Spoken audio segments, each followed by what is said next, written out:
Jackson, and I'm an assistant teaching professor at the Florida State University College of Social Work. I'm delighted that you've decided to participate in the Nourish to Flourish project.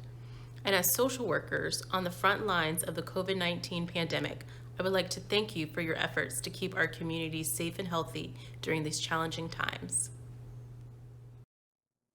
I will be speaking about personal self-care, and I hope that you find this information valuable to your own approach to overall health and well-being.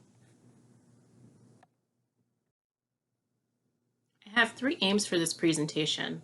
First, address two major misconceptions about self-care. Second, share my simple definition. And lastly, share one of my favorite annual personal self-care activities. A brilliant social worker once said, "The profession that feeds our soul depletes it when we don't actively practice self-care." So we must incorporate habits and actions into our lives that allow us to maintain our mental, physical, and emotional health.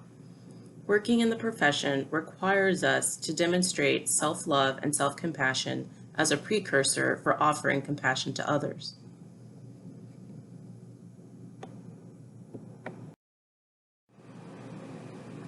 The first misconception is that self-care is only for those who are experiencing overwhelming stress or exhaustion. In reality, self-care involves engaging in behaviors that prevent or reduce overwhelming stress and exhaustion. To get the most out of self-care, we can't view it solely as a reactive practice to combat stress and exhaustion. We must be proactive by making it a constant priority, allowing us to prevent or reduce those experiences. Self-care must be framed as prevention. It must be viewed as a constant proactive means of maintaining your overall health and well-being. So please, don't wait until you're overwhelmed to practice self-care.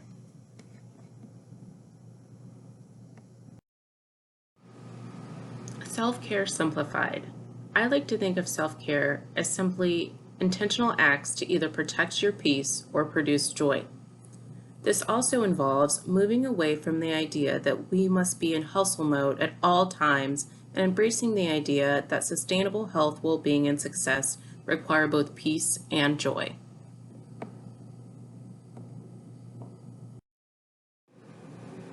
Before I jump into my personal self-care practices, I wanted to remind everyone that personal self-care is personal. Everyone's self-care plan is completely unique and geared towards their own interests. There's no correct way or ideal way to practice self-care, so do whatever works for you.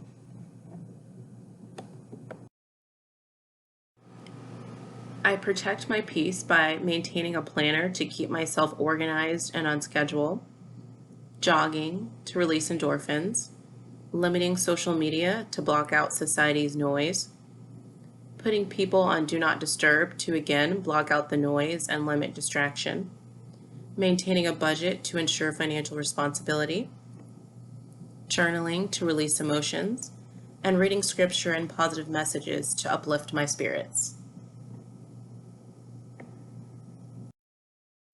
Misconception number 2. Some think that self-care is solely about adding activities to your life or adding things to your life. In reality, self-care also includes knowing what to limit or remove. If you look back to my list of protecting my peace, you'll notice that I had limiting social media and putting people on Do Not Disturb. So I just wanted to emphasize that self-care also involves subtraction.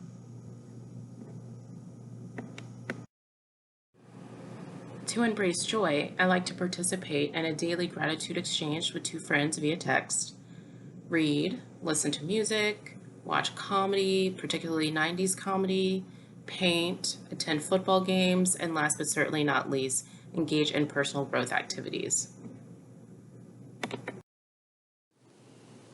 Speaking of personal growth is self-care. Whenever you make an effort to improve yourself personally, it often results in positive changes in multiple areas of your life.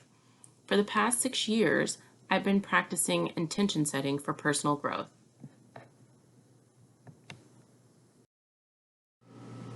I practice intention setting by selecting a word for the year that captures my intentions. My very first word was peace. I selected this word during a time when I was stressed, frustrated, and distracted.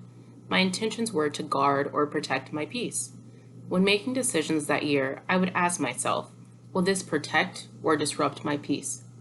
Now, my favorite word of all time is speak. I chose this word during a time when I wanted to be more intentional about speaking up for myself and others without focusing on what would others think. It has been the most transformative word for me because it truly helped me find my voice. Last year, I chose create. It was a reminder that I'm at my best when I'm creating something, whether it's doing arts and crafts or making someone a gift. Creating truly makes me happy. While those words were for the year, you can choose a word for any time period. As I think about the current pandemic, simplify is a word that comes to mind. We may feel the need or the pressure to maintain the exact same level of functioning as before. However, that just isn't feasible. The word I'm choosing to embrace for the time being is simplify. You may be wondering, well, how do I choose a word? Below is a process for choosing your word that I adapted that was created by Chris Pan, the founder of myintent.org. Step 1. Start with a question. Is there something I want to do more of? Is there something I want to do less of? Is there something I would like to improve upon? Is there a goal I would like to achieve? What energizes me or makes me feel like my true self? Step 2. Ponder. What word, as a daily reminder, would help me achieve what I've identified in step 1? For example, if you want to start a business, start dating, or learn a new skill but have some doubts you'd like to overcome, you may choose a word like believe, courage, or ignite. Now, if you're feeling overwhelmed, you may want to choose a reminder word like breathe, strength, or faith. Step 3. Choose the word that captures your intentions the best.